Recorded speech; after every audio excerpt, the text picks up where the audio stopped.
अगर आपको सचमुच में धनवान या वैभवी होना है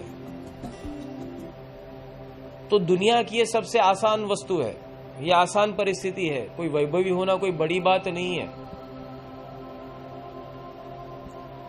बड़ी बात यह है कि तुम वो तरीका अख्तियार करो जो अख्तियार करने से डरते हो, और खुद की आदतें बदलो, खुद की लाइफस्टाइल बदलो। जरूरी है खुद के सोच विचार बदलो। हमेशा एक बात याद रखना, आध्यात्म विद्या एक ऐसी विद्या है जिसके द्वारा हर एक वस्तु संभव है, बशर्ते आध्यात्म विद्या का उपयोग करना आना चाहिए। मैं उपयोग कहता हूं, दुरुपयोग नहीं। आध्यात्म विद्या का अगर सदुपयोग करना आपको आ गया तो आपके लिए सब कुछ संभव है। जो आपकी सबसे बड़ी तकलीफ है धनवान होना, वो बहुत आसान है।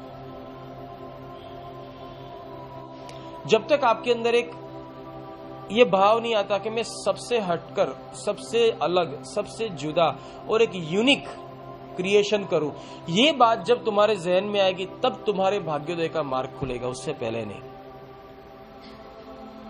तुम्हारा जो भी कुछ होना चाहिए सबसे अलग, सबसे जुदा, हटकर और यूनिक होना चाहिए। ये हमेशा ये बात जरूरी है। अगर धनवान होना है, याद रखो, अगर सक्सेस होना है, अगर जो भी आपके सपने अगर पूरे होने हैं, तो पहली बात ये ठान लेना कि आपको जैसा पसंद हो और एक नजर में आपको पसंद आ जाए, ऐसा सर्जन मैं करूं। जब आपको ही आपका सर्जन पसंद नहीं आएगा, और लोग कहां से उसको एक्सेप्ट करेंगे। सर्जन के अंदर आती है तो बात पहली ये आएगी कि सर्जन की शुरुआत आती है स्वभाव से। आपको कैसा स्वभाव पसंद है, उसके ऊपर से शुरुआत होती है तुम्हारे व्यक्तित्व की। क्या आप इरिटेटिव हो, क्या आप शंकाशील हो, क्या आप ज्यादा बकवास करने वाले हो, बड़बड़ाते रहते हो, आपको उठना बैठना चलना बोलना हंसना आता है ठीक से, इसको पर्सनालिटी कहते हैं।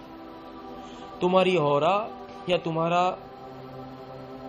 रिप्रेजेंटेशन या तो तुम्हारी प्रेजेंस इतनी सुंदर होनी चाहिए कि कोई भी व्यक्ति आपके पास बैठने के लिए बरकरार हो जाए। आपको मैग्नेट बनना पड़ेगा। जब तक आप मैग्नेट नहीं बनते हो कोई आपकी ओर आएगा नहीं। उसके लिए सबसे बड़ी चीज है कि तुम्हारे अंदर बहुत पॉजिटिविटी होनी चाहिए, और ये परिभाषा तब आती है जब तुम सबका भला सोचने की कोशिश करोगे, सबको अनुरूप बनने की कोशिश करोगे। अगर तुम सबको अनुरूप होते चले गए, दुनिया तुमको अनुरूप होती चली जाएगी। ये सबसे बड़ी वस्तु है। तो तुम्हारा स्वभाव इतना सुंदर होना चाहिए। उसकी शुरुआत अगर ABCD भी करना है तो सबसे पहले स्माइलिंग फेस, टेंशन वाला फेस नहीं। हमेशा आप जैसे ज्यादातर लोगों को देखा है, आप ऑब्जर्वेशन किया है, तो वो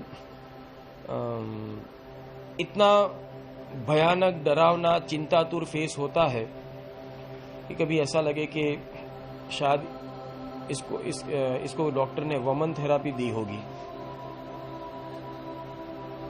या तो इसको डिसेंट्री हो गया होगा, या तो लगता है किसी आतंकवादी ने धमकी दी होगी। ये परिभाषा आपको समझनी है। दूसरी बात है, आपकी आंखों के अंदर कॉन्फिडेंस होना चाहिए।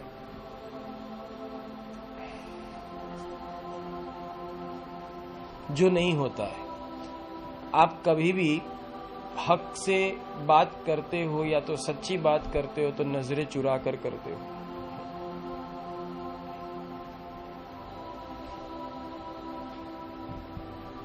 ये सब बेसिक बातें हैं, उसको थोड़ी सी सुधारनी पड़ेगी। तीसरी वस्तु है, जो भी कोई बिजनेस करते हो, इसके लिए आप जो भी किसी कमोडिटी का सर्जन करते हो, या तो उसका मार्केटिंग करते हो, या तो वो कॉन्सेप्ट सेल करते हो, सबसे पहली चीज, तुम्हारे रिप्रेजेंटेशन का तरीका सबसे अट्रैक्टिव, एक सबसे सरल और सबसे सुलभ बनाओ। तुम्हारी अवेलेबिलिटी हमेशा होनी चाहिए। तुम्हारी कॉमोडिटी की, अगर तुम कॉन्सेप्ट सेल करते हो, जैसे इंश्योरेंस है या कोई इंश्योरेंस, या तो जैसे आप शेयर मार्केटिंग का करते हो, XYZ जो भी कॉन्सेप्ट आते हैं, तो उस कॉन्सेप्ट को जो सेल करने जाते हो, तो पहले तो तुम्हारी अवेलेबिलिटी हमेशा होनी चाहिए। आधी रात को भी कोई भी व्यक्ति तुम्हें कांटेक्ट कर सकता है, तो तुम्हारी सर्विस ले सकता है। दूसरी वस्तु, तुम्हारे एक्सप्लेन करने का तरीका बहुत सरल होना चाहिए, बहुत अच्छी, स्वच्छ, सुलभ भाषा में, कि कोई सामान्य इंसान भी समझ जाए। तीसरी वस्तु, तुमको तुम्हारी फील्ड का, या तो तुम्हारी कॉमोडिटी का, या तो तुम्हारी वस्तु का पूरा नॉलेज पहले तुम्हारे पास होना चाहिए।